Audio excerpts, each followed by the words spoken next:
This episode is brought to you by HP. Whenever you do your best thinking, the HP Spectre X360 is ready when inspiration strikes. With power save for battery life and focus mode to multitask, you can do your best thinking whenever and wherever it happens. The HP Spectre X360 2-in-1 convertible PC with Windows 10 saves battery life for whenever an idea hits you. HP Spectre X360, a more thoughtful laptop.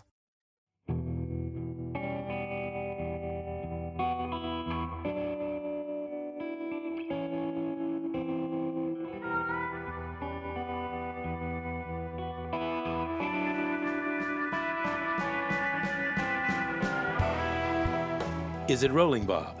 Talking Dylan. He's your host, Lucas Hare. He's your host, Kerry Shale. But on the digital Bob phone from California, he's our guest, writer, film producer, and scholar, Jonathan Taplin. There's an evening haze setting over the town, starlight by the edge of the creek. The buying power of the proletariat's gone down. Money's getting shallow and weak. The place I love best is a sweet memory. It's a new path that we trod. They say low wages are reality if we want to compete abroad. My cruel weapons have been put on the shelf. Come sit down on my knee. You're dearer to me than myself, as you yourself can see. I'm listening to the steel rails hum, got both eyes tight shut, just sitting here trying to keep the hunger from creeping its way into my gut. Meet me at the bottom. Don't lag behind. Bring me my boots and shoes. You can hang back or you can fight your best on the front line. Sing a little of these working man blues. Thank you, John. That's the first time anyone's approached that particular number. Yeah. Why did you go for that? Well, I thought it was kind of timely.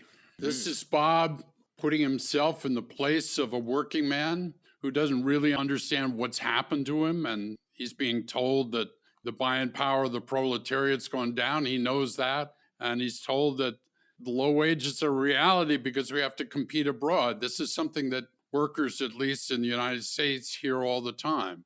And of course, this was written in 2006. So I think it's pretty prescient in the way that he kind of pre-saw both the 2008 mini depression and what we've been going through for the last year. Ooh. Well, in fact, didn't he mention, what was the Born Again song, Luke? I'm relying on you. The one where he talks about sheiks who...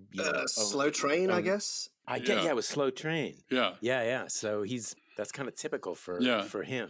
And presumably that also, well, I'll segue very briefly into your book, Move Fast and Break Things, which is about Facebook and Google and Amazon taking over the world. Do you have anything to say about those guys and Bob? Well, I think that's part of the problem is that inequality has come about because as more and more of the economy becomes digital, fewer and fewer people own the means of production, and you need fewer and fewer people. You know, we're probably just at the beginning of a cycle where artificial intelligence, financed by Mr. Bezos and Mr. Zuckerberg and Mr. Thiel and all of these characters, will replace lots of people. You know, I mean, I have this theory that we're living with a new class called the precariat, which is what Bob is talking about. And the precariat live a very precarious life. It's the character in this song. And the definition of that is, do you live above or below the API? The API is the application program interface. If you live above it, you tell computers what to do. So you're a programmer or you're a web designer or something like that. If you live below it, computers tell you what to do. And that's the kid that works in the Amazon warehouse. That's the person who drives for Uber or Lyft. And eventually, all those jobs will actually be replaced by robots. You know, if the computer can tell the human what to do, pretty soon the robot will get to the level of dexterity that it can do all the jobs of going to find things in the warehouse and put them in a box. Whoa. Well, to go back to maybe simpler times, as this is a Bob Dylan podcast. Right. Tell us about where you're from, your background, and more importantly, when you first encountered Bob Dylan. I'm from the middle of the country, Cleveland, Ohio. I went east to go to school. Eventually found myself at the age of 18 ready to go to Princeton University, which is in New Jersey. And I had been a fan of Bob's since 1963. And my brother was a friend of a guy named Paul Clayton, who was a very famous ethnomusicologist and who was a friend of Bob's. And so I decided to go to the Newport Folk Festival in 1965, having no idea what was about to happen there, of course. And Paul Clayton got me a backstage pass, and I was introduced to Bob's manager, a man named Albert Grossman. And Albert Grossman pretty much controlled the folk music movement in those days. He had clients like Bob Dylan, Peter, Paul and Mary, Odetta, Paul Butterfield, the Jim Kweskin Jug Band. And I went to work for the Jug Band as a road manager.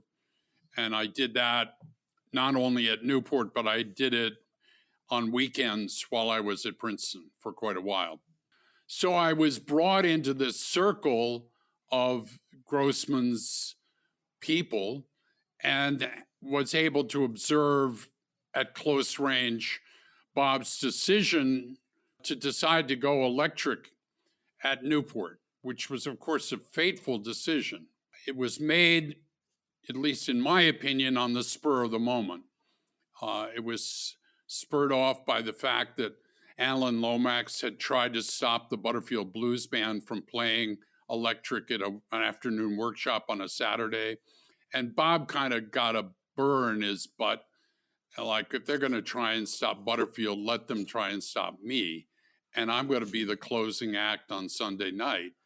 And so they very quickly threw together a band made up of Mike Bloomfield, who had played on Like a Rolling Stone, the recording, and Butterfield's rhythm section, and Al Cooper, who was the organ player on Like a Rolling Stone.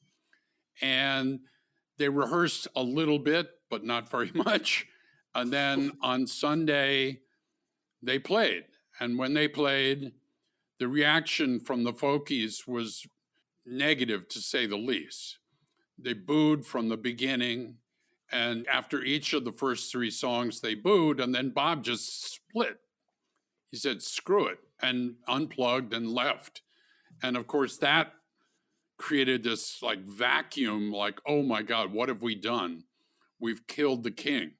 And Peter Yarrow, who took over the kind of master of ceremonies, ran up onto the stage and was pleading for Bob to come back on stage. And Bob was sitting at the bottom of the steps and didn't want to come back on stage. And eventually Johnny Cash wandered out of the artist's tent with an acoustic guitar and handed it to Bob and said, play them a song, son.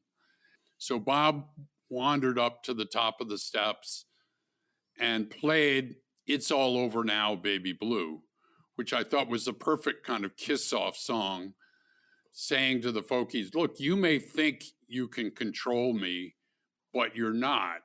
And left. And from then on, he set out almost immediately and asked Albert Grossman to find him a band.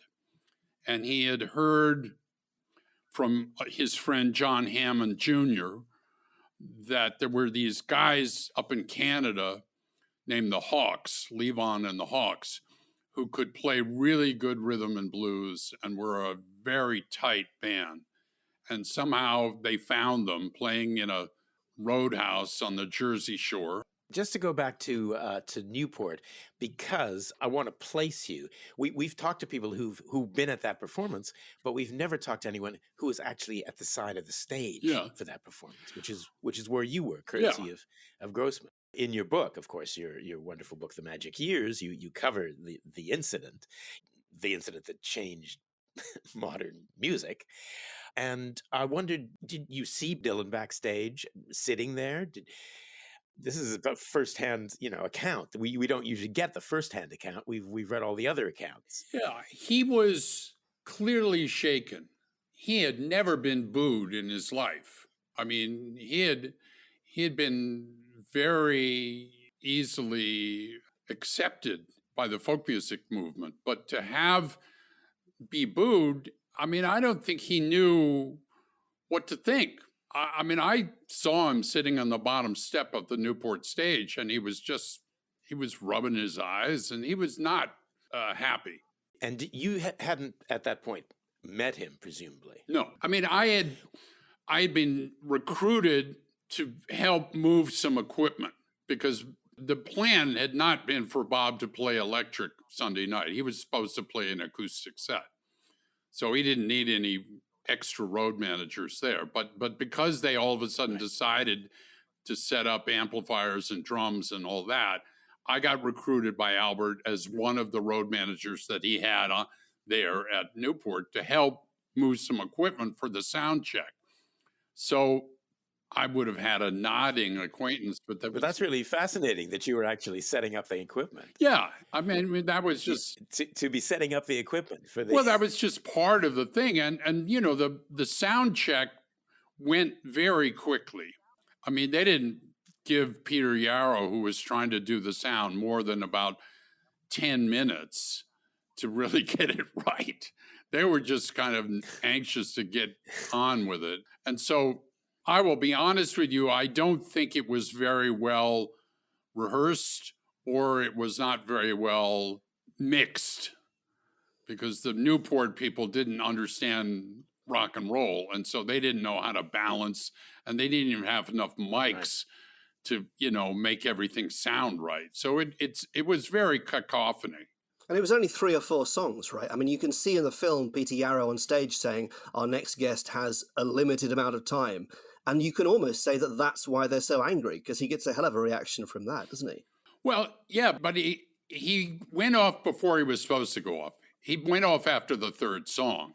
And then he came back and played It's All Over Now, Baby Blue, and then rushed through Mr. Tambourine Man as if he wanted just to be anywhere but on stage. And that was it. And I saw him later at a party, and it didn't seem to faze him one bit. It got Pete Seeger more crazy than it got Bob, you know. This is said quite a lot, that not only with Newport, but also with even the Judas evening. I think, you know, we like to project that he was, quote unquote, shaken to his core and all these things, but he seemed to get over these things very, very quickly. You can see in the footage in '66, he's visibly laughing in Manchester. He kind of looks like he doesn't give a shit, you know, in the long game. He used to tell Robbie when it was really crazy, just keep playing no matter what. Don't stop, you know? And so there was this sense of we're on here having a battle and we don't really give a damn what the people think. After the Judas, he said, we have a picture of him upstairs. Yeah. I mean, look, it was what it was. He was not going to be influenced by the fans, put it that way. So when you were brought into Albert Grossman's circle, and I think at Newport, were you 18? Yeah. When did you actually get to meet Bob for the first time, and how was that set up? There was a benefit for Woody Guthrie at Carnegie Hall, and I was the stage manager, production manager. I had been hired by Harold Leventhal, who was another important manager. I had done some work for Judy Collins, who was managed by Harold Leventhal. And he asked me to do the stage managing of this tribute. And much to Albert's consternation, because Bob had been, at this point, out of the public spotlight for almost 16 months after his accident, Bob and the Hawks came and played at that concert. Then I got to meet everybody. And that was really my first introduction to them. And then after that, I began to go up to Woodstock. And this was in what is known as the Big Pink era. This was the Basement Tapes time when the band had rented a house outside of Woodstock that had a garage basement in it and had set up a recording studio. It was very crude. It was just a 2-track recorder and 4 mics.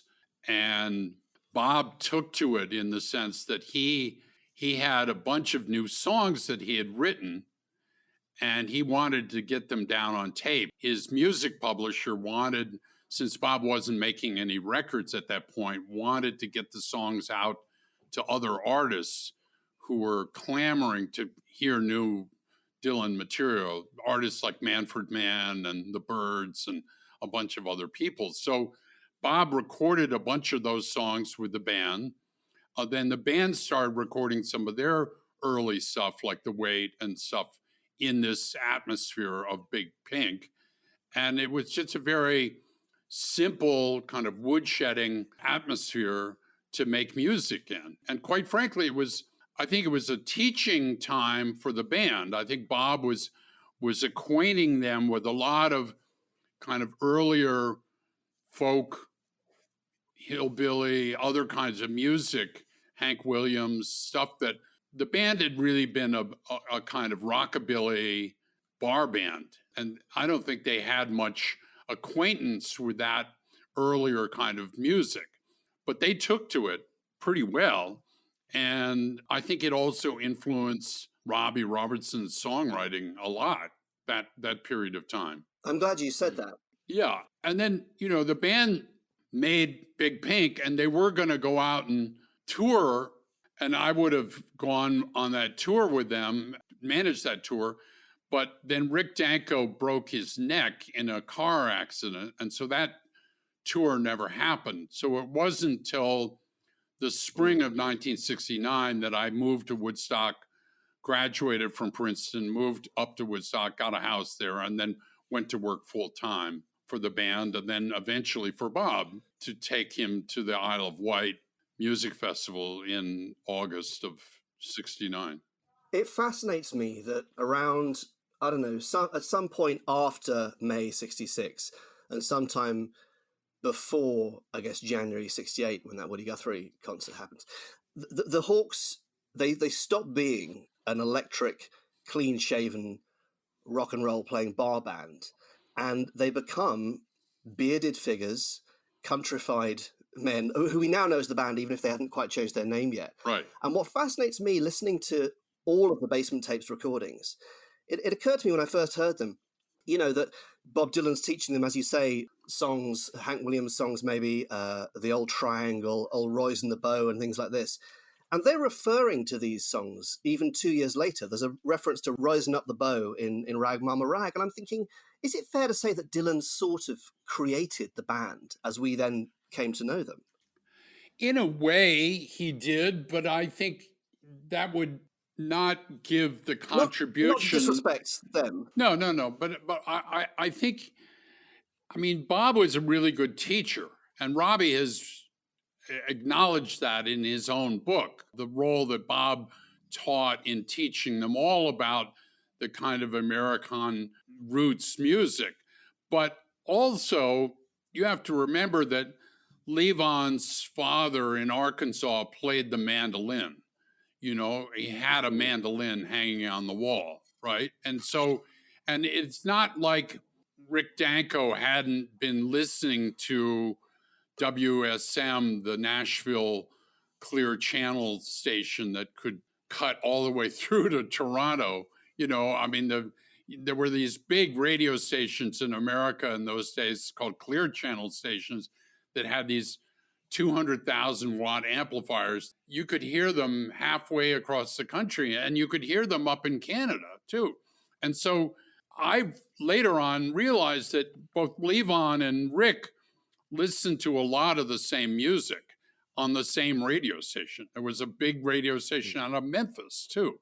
It wasn't like they hadn't ever heard this music. It's just, it wasn't important to them. Whereas Jerry Lee Lewis was important.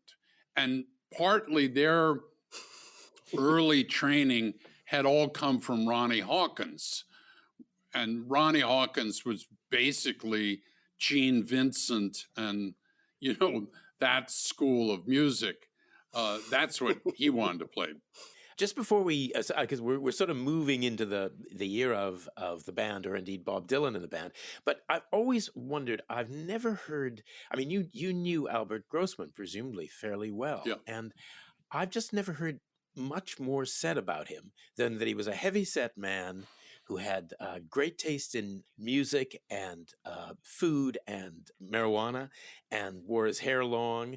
But can you tell us anything about the man? Because I mean, I just don't know anything about him. Well, Albert had two sides. One was a kind of very protective side. If he thought someone was messing with one of his artists, he could be very angry and hard and tough.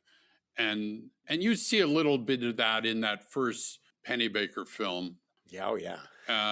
But Albert also had a very kind of funny, sweet side, which he never showed to most people. I mean, one thing Albert did not do was act like a typical show business manager. He was never the kind of pat you on the back, hail fellow, well met character at all. He was kept very much to himself and would kind of whisper stuff. And as you noted, I mean, he had some strange quirks. He wore his hair in a ponytail and he had these little glasses. So it kind of looked like Ben Franklin had come back into the 20th century, but with a bespoke suit on. You know, he liked English tailoring. He was very sophisticated. Yeah. He had a Rolls Royce. You know, later on, he had the very first BMW of a certain kind that was really fast. I mean, he was an amazing guy. And the sad thing, of course, was that Albert kind of got his heart broken, too, because, you know, at some point, within about a year, Bob left him as a manager. Then Janis Joplin died in an accident. I mean, an overdose, but it was not, she wanted to kill herself. She just screwed up. And that really burned him. I mean, I saw him just change. He stopped going into New York City, into his office.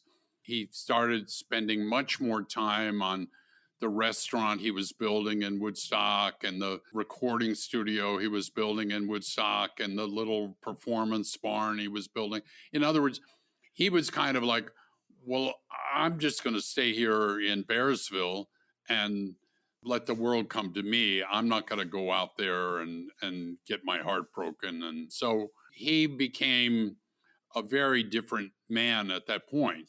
But I do think he had some qualities that were very helpful, one of which was he thought mystery was important, that an artist should not show themselves too much. And in the early 60s in America, there were these TV shows like Hullabaloo and Shindig, which were just every week, and they were basically rock and roll variety shows. I know you guys had them in England too, but yours were a little more sophisticated. And Albert just said, don't ever go on those shows. Not really. Yeah. Bob Dylan would never go on Shindig. Yeah. And the band would never go on Shindig. And eventually, if Ed Sullivan really wanted you to go on, then you would go on Ed Sullivan. And that would be it. You know, because the Beatles had gone on Ed Sullivan and Elvis had gone on Ed Sullivan. So that was kind of the crowning glory of American TV. But that was the only one he would allow you to go on.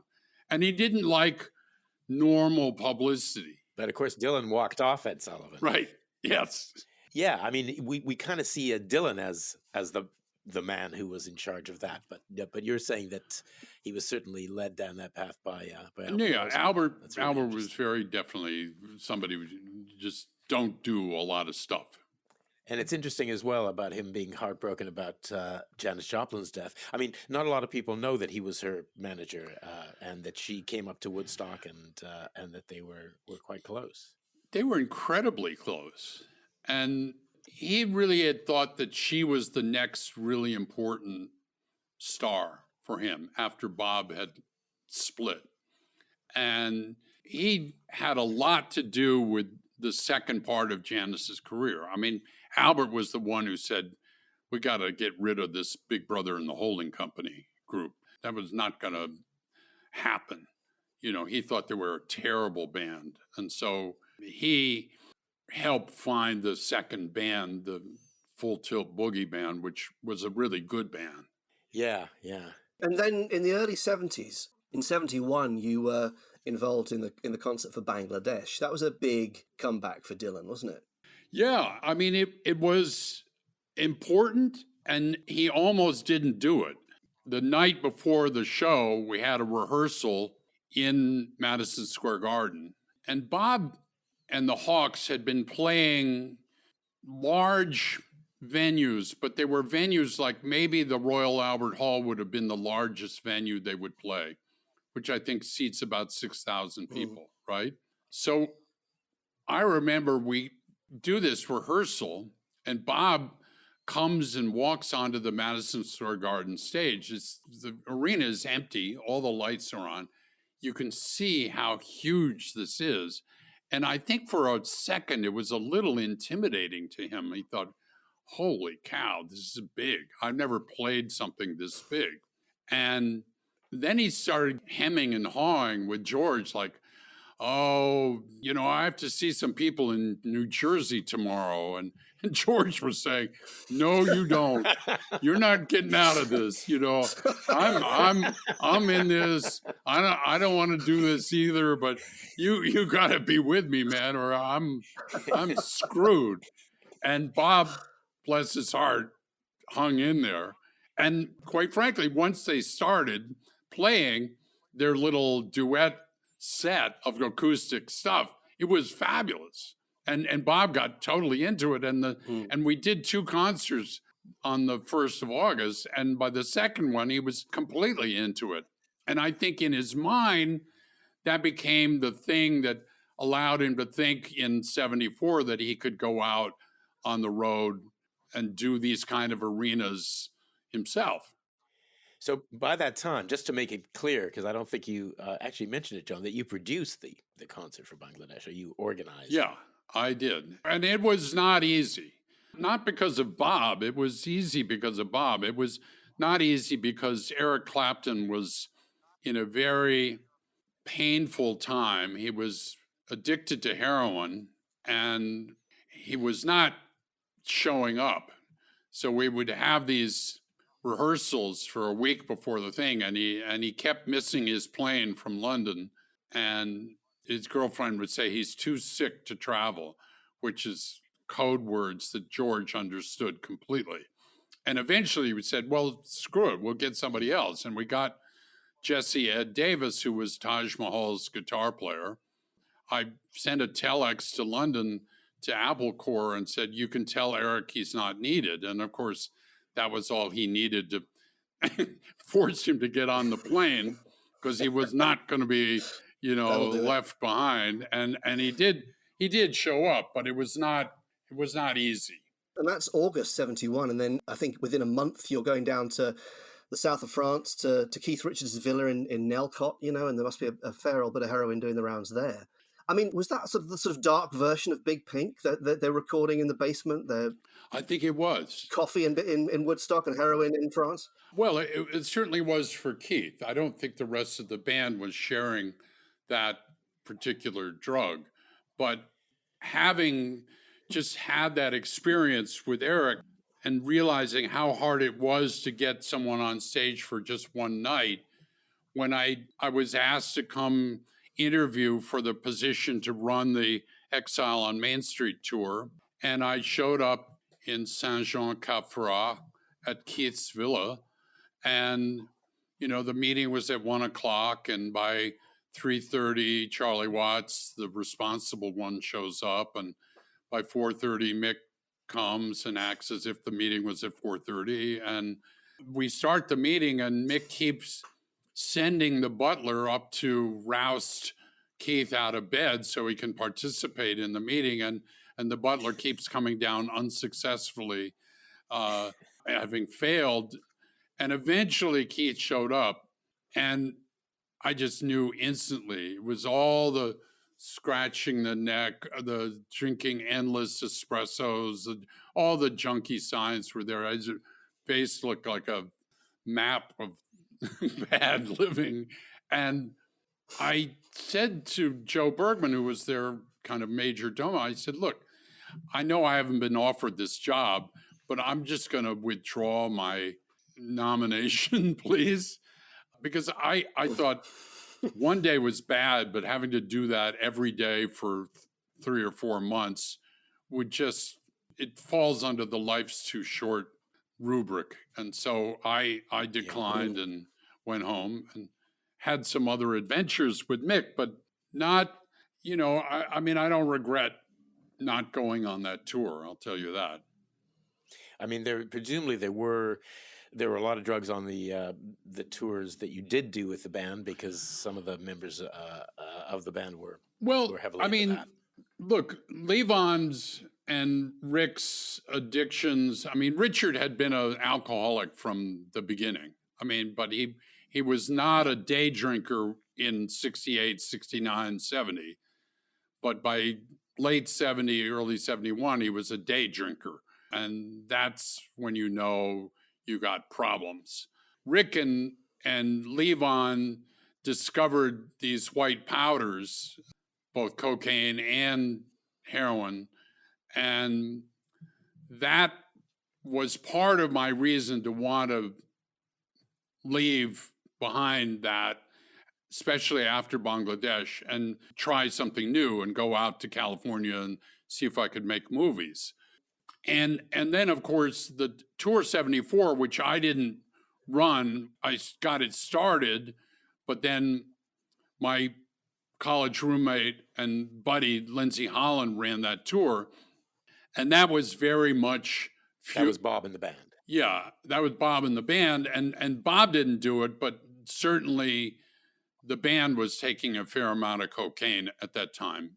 And I think that was pretty crazy, And so, look, it's not easy. And obviously drugs destroyed a lot of great musicians and killed some. And some, like Keith and Eric, survived and managed to live productive lives. And that's a tribute to both love I think Keith's wife helped him out of that big time. And from Eric, I think maybe a little bit of religion. He kind of had a kind of faith crisis and came around. And Eric now finances the most powerful drug rehabilitation center for musicians called Crossroads. So, I mean, he learned his lesson. Yeah, I find Levon's struggle quite moving, and what little I know about it. And as a character, he's such a fascinating character. I saw you were interviewed on another podcast that I saw where you were talking about Levon's cancer, fighting his cancer, but also saying that he was basically it was things like Napster that really brought him down financially when illegal downloads started, as opposed to the CD royalties he was getting. Can you speak to that? Yeah. What's not really understood is that even though the band stopped recording in the late 70s, their records continued to sell. And as you know, in the 80s, everyone got rid of their LPs and replaced them with CDs.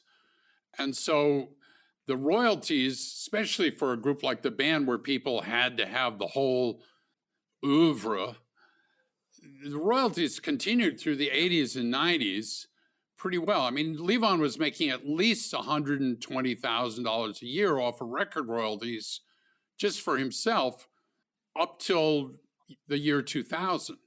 And then Napster arrived, and all of a sudden, the need, if you wanted to hear The Wait, you could just go on and get it for free. You didn't have to go buy music from Big Pink.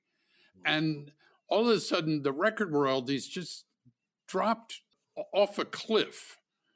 It was like shocking. And of course, Levon got throat cancer at that very moment in early 2000. And so he couldn't really perform as a solo artist. He couldn't really do movies, which he had been doing to do some getting money. So he was really screwed. And then he got very angry too, which was sad in the sense that he got angry at Robbie because Robbie was still making money from the publishing income. And, you know, in 1969, it was not obvious that the only people in the year 2000 or 2001 who would be making money were the songwriters. But what happened was that the performing rights societies like ASCAP and BMI continued to collect money from every bar that played music, from every retail store that played music, from every movie that put music in the background and television show. And so the royalties, the publishing income continued, even though Napster was out there. But the record royalties just dropped off like a cliff. Now, what Levon's people never talk about is that Levon never asked in 1969 to be co-songwriter of any of those songs. He never even mentioned it. And actually, the one song that he is a co-songwriter on, Life is a Carnival, Robbie gave it to him because he just thought that the rhythm that Levon had brought to that tune and the feel was worthy of changing, even though Robbie wrote all the lyrics.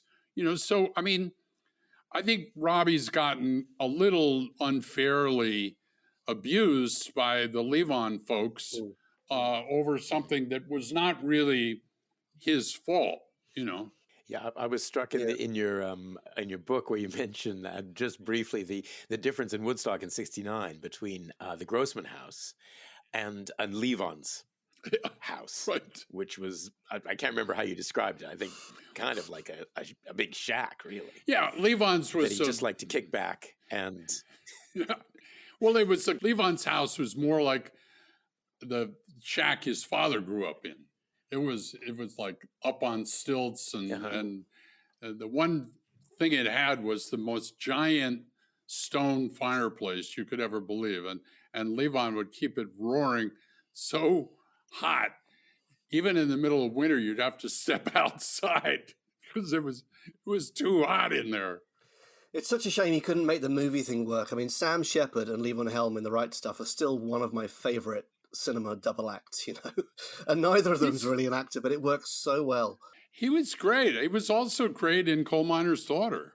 Yeah, he was fabulous. I mean, you know, for all Levon's resentment about The Last Waltz in the sense that he thought that Marty tried to make Robbie look like the center of the thing, Levon got a lot of work off of The Last Waltz. I mean, all those movie roles came after people saw him in The Last Waltz. Yeah, the camera captured him when he was singing "The Night They Drove Old Dixie Down." That was almost like an acting performance. I mean, it was beautiful, kind of heartbreaking, great. Or even close-up, that sequence when he's lighting Robbie's cigarette and he holds the match for what seems like an age. You thought, is this man the coolest man I've ever seen on the screen? Yeah. He must have. Yeah, exactly. And those interviews were what. I mean, I know Phil Kaufman, the director of The Right Stuff, and he says that's what got him. That sequence, and when he lights the cigarette and everything, it was just perfect. Oh, really? Excellent. Let's just talk about The Last Waltz for a bit, which you produced. And would you like to share with us something maybe that you haven't written, something about maybe the rehearsals or backstage? Yeah, we did a lot of rehearsals, but the one person who did not show up for the rehearsals was Muddy Waters. And so Muddy Waters showed up and said, I'm going to do 2 songs, Caledonia and Mannish Boy. And because we were shooting on 35 millimeter film, you had to shut down every 10 minutes because that's the size of a magazine of a 35 millimeter camera. So you couldn't do every song. You had to say, okay, there's this song we won't do, and then we'll do the next 2 songs, and then we'll stop for this song, and we'll do the next 2 songs. So Marty said, okay, well, we'll do Caledonia. So we do Caledonia, and then Marty yells into his headphones to every cinematographer, okay, shut down and change magazines. But Laszlo Kovacs, who was the cinematographer who was right on the stage right, had gotten tired of hearing Marty talk into his headphone and taken off his headphones. And so he continued to shoot. And the song started, ba-dum, ba-dum. And all of a sudden, Marty realizes, oh, it's I'm a Man. You know, that's what he thought the name of the song was. And he was like, oh, my God, I've left out the most important Muddy Waters tune. But fortunately, Laszlo Kovacs was filming it. And so if you look at the movie, you will see it's one shot almost to the very end of the song. And then literally as Laszlo is running out of film, Vilmos Zsigmond in the wide shot comes on and saves the day. So we had the whole thing, but it's 80% of the song is one guy coming in and out and it's magnificent. It's one of the best pieces in the whole movie. It is. It seems like it's old school because you're not doing any of those modern things. No, there's nothing MTV about it. The 6 cinematographers. Yeah, exactly. No, it's I remember when I saw it, I wasn't really into Muddy Waters, although I realized as time went on that, of course, I've been listening to Muddy Waters the entire time. I was listening to the Rolling Stones and other groups. But I was stunned by that performance. I remember thinking, my God, this guy's just taking this place apart. You know, so